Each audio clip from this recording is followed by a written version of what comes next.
Assalamualaikum warahmatullahi wabarakatuh.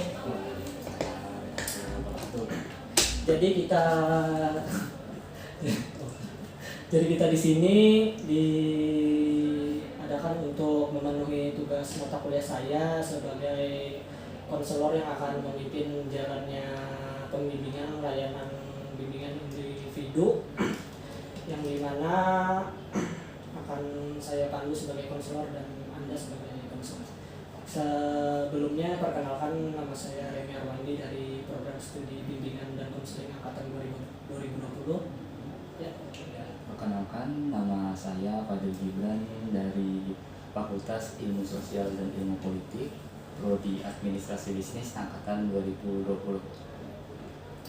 Jadi pada pemberian layanan bimbingan konseling individual ada asas-asas yang perlu kita perhatikan, yaitu asas kerahasiaan yang dimana semua yang kita ceritakan pada hari ini tidak akan didengar oleh pihak lain dan hanya akan diketahui oleh kita berdua dan para penilai yang ada di sana. Terus ada asas keterbukaan yang dimana saya selaku konselor dan Anda selaku konseli akan bercerita dan terbuka kepada saya atas masalah yang sedang Anda hadapi. Terus ada asas kenormatifan yang dimana kita selaku orang yang melakukan konseling dan saya selaku konselor akan menjalankan prosedur ini sesuai dengan norma-norma atau peraturan yang sudah ditetapkan. Terus ada asas kesukarelaan yang dimana Anda di sini datang tanpa paksaan. Terima kasih. Ya, sebelumnya silahkan ceritakan terlebih dahulu masalah apa yang sedang dihadapi. Oke, jadi mungkin ini saya akan sedikit bercerita masalah kenapa sih saya di sini dan masalah apa sih yang sedang saya hadapi. Jadi untuk masalah yang sedang saya hadapi saat ini, mungkin bagi banyak mahasiswa juga banyak yang merasakannya dan juga terjebak dalam masalah ini, yaitu susahnya membagi waktu atau manajemen waktu. Jadi saya jelaskan lagi lah. Jadi di sini tuh seperti namanya, kita tuh dari ulun pribadi tuh nggak terlalu bisa untuk membagi waktu antara perkuliahan, organisasi, berteman, bersosialisasi lawan orang-orang baru juga, serta menambah value diri, serta mungkin ada sedikit hiburan-hiburan gitu. Jadi saya merasa itu dalam satu hari itu nggak cukup 24 jam, jadi begitu. Ya, karena permasalahannya terkait waktu, manajemen waktu dan sangat susah untuk membagi waktu, teknik yang kita gunakan dalam layanan konseling individual hari ini yaitu teknik SFBT, Solution Focus Group Counseling. Yang dimana layanan teknik SFBT ini kita digunakan untuk mencari solusi, yang dimana solusinya ada di diri kamu sendiri, yaitu kelebihan diri kamu sendiri. Terus mengapa sih masalah manajemen waktu ini bisa terjadi? Aduh. Oke. Nah, jadi boleh masuklah. Tadi Anda menanyakan kenapa sih masalah manajemen waktu ini bisa terjadi. Mungkin penyebab utamanya itu dari diri saya sendiri sebagai suatu individu itu masih belum bisa membedakan yang mana sih yang prioritas utama dan yang mana yang harus mungkin nggak usah dipandang, nggak masalah itu, nggak mempengaruhi keseharian. Jadi itu mungkin yang pertama. Terus untuk penyebab keduanya bisa juga dipengaruhi oleh lingkungan sekitar atau lingkungan sosial. Jadi di sini pengaruh dari teman-teman saya yang mungkin kurang produktif, mungkin saya pikirnya itu juga bisa mempengaruhi saya dalam mengerjakan sesuatu, sehingga terjadi kesulitan untuk memanajemen waktu pada dalam aktivitas saya sehari-hari gitu. Terus untuk hal lain mungkin karena belum bisanya diri saya untuk menentukan, berani untuk meninggalkan sesuatu yang memang sudah menjadi kebiasaan dari dulu, yang nggak terlalu harus dipertahankan sampai sekarang gitu, jadi gitu. Ya mungkin karena permasalahan waktu ini cukup mempengaruhi banyak hal, terutamanya lingkungan aku sendiri dan lingkungan bermain serta lingkungan belajar. Jadi apakah permasalahan waktu ini baru terjadi atau sudah lama terjadi di dalam hidup? Oke. Jadi mungkin untuk kapan tepat itu baru dirasakan setelah saya memasuki perkuliahan gitu. Karena dulu itu mungkin waktu SMP, SMA itu kan untuk kegiatan sehari-hari nggak terlalu padat lah, dan untuk kegiatannya sendiri itu nggak terlalu bermanfaat.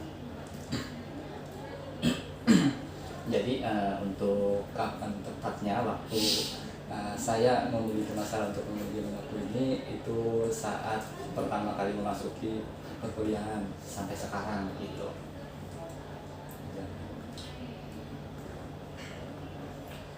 Ya, karena mungkin permasalahan yang baru-baru terjadi, apakah Fadil bisik atau punya cerita yang menyangkut permasalahan waktu ini selama perkuliahan di semester ini berlangsung? Ada.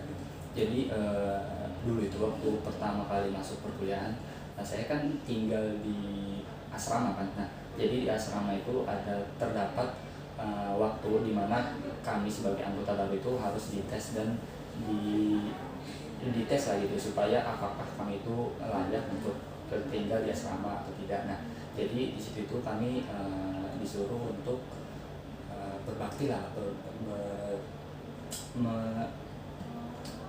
mengusahakan lah supaya sikap kami atau sesuatu hal yang memang dinilai oleh warga asrama itu bisa dibilang kami layak untuk tinggal di situ. Jadi dulu tuh waktu pertama kali masuk situ kan untuk 3 bulan pertama perkuliahan saya itu susah sekali untuk membagi waktu antara asrama dan perkuliahan. Apalagi waktu dulu itu saya lagi fokus-fokus buat lamar kerja juga untuk awal-awal tuh. Jadi untuk kadang tuh perkuliahan tuh terbengkalai gitu aja, banyak absen-absen yang memang bolong, terus nilai jadi rendah, dan masih belum bisa lah menentukan prioritas utama saya di sini gitu loh. Ya, karena ada beberapa dampak atau faktor yang mungkin mempengaruhi tentang manajemen waktu di dalam hidup Fadil sendiri. Terus apa sih yang Fadil rasakan ketika ada hal yang perlu ditinggalkan dan ada hal yang perlu dikerjakan? Ada perasaan apa seperti apa? Sebenarnya lebih ke nggak bisa menerima hal baru sih, dan sudah terlalu baku dan fokus pada satu hal yang memang sudah jadi kebiasaan dari dulu gitu. Jadi misalkan dari dulu tuh suka kayak gambar atau gimana, yang memang sebenarnya itu bisa jadi hal yang produktif, tapi untuk sekarang itu memang harus dikorbankan terlebih dahulu untuk perkuliahan gitu. Dan untuk sekarang itu saya masih belum bisa meninggalkan hal tersebut gitu, karena takutnya karena saya rasa itu kalau misalkan saya meninggalkan hal tersebut, saya itu merasa tertinggal dari komunitas yang memang dari dulu saya ikutin gitu. Iya, karena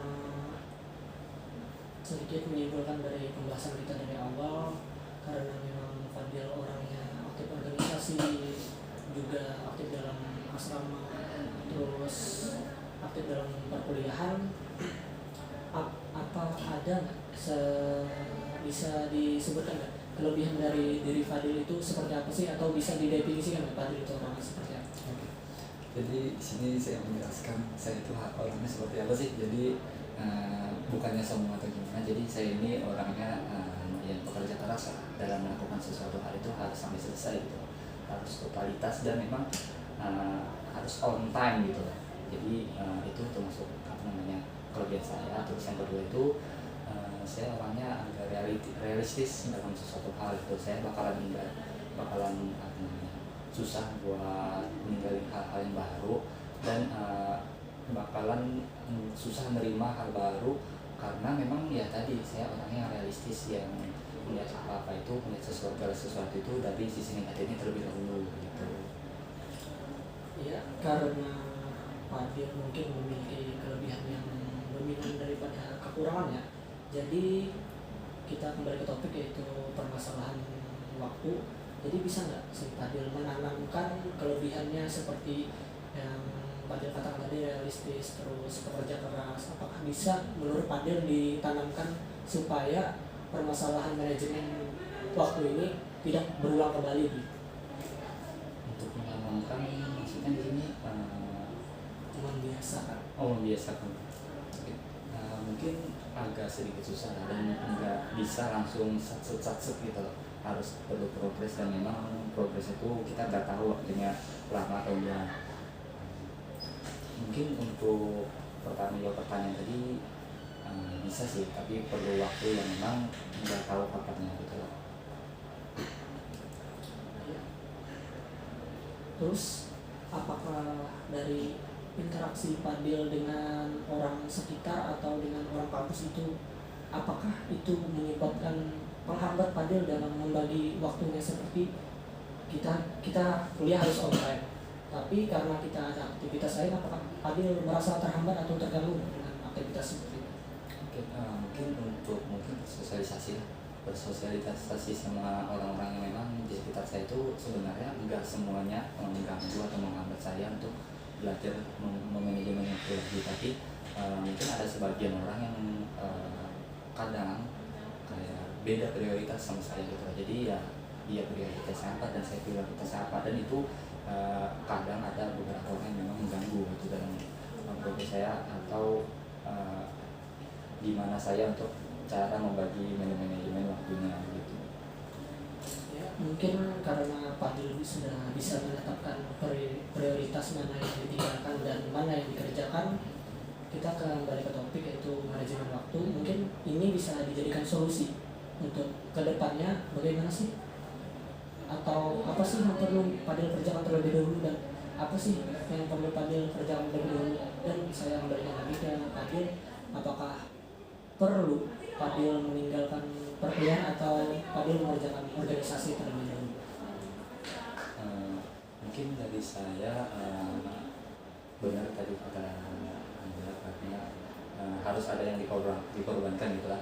Jadi saya bisa sih sebenarnya membuang, kayak bukan membuang sih, kayak menggeser prioritas saya ke perkuliahan terlebih dahulu, yang mana sih yang harus dikerjakan terlebih dahulu gitu.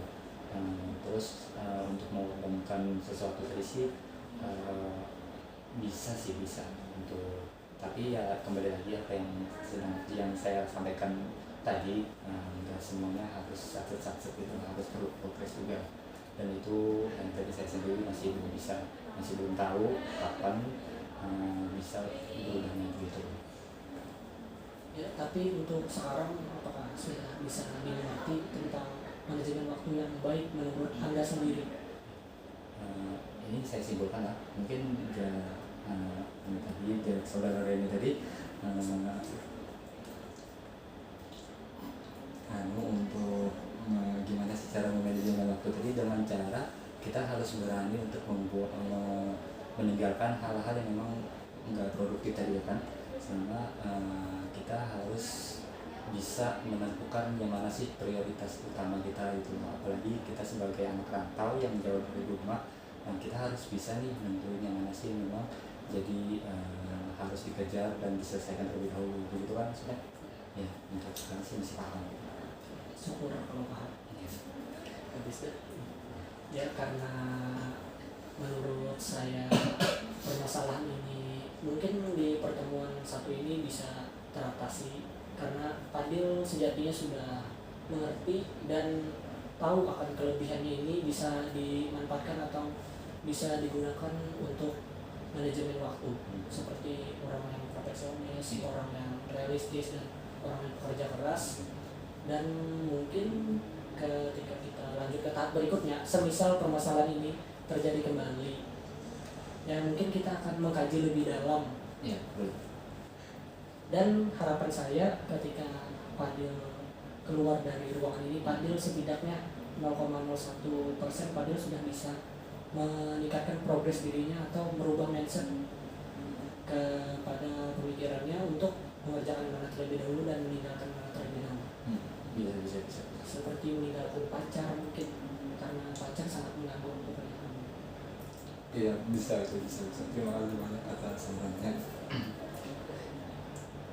Pacar sangat mengganggu. Ya, terima kasih. Sesi konseling kita mungkin sudah berakhir, karena sejatinya teknik SFBC ini adanya dari diri kamu, dan bukan saya yang memberikan solusi, tetapi kamu yang menghasilkan solusinya dari kelebihan kamu sendiri. Mungkin itu saja. Terima kasih. Terima kasih. Respect. Bukan di ketua katek.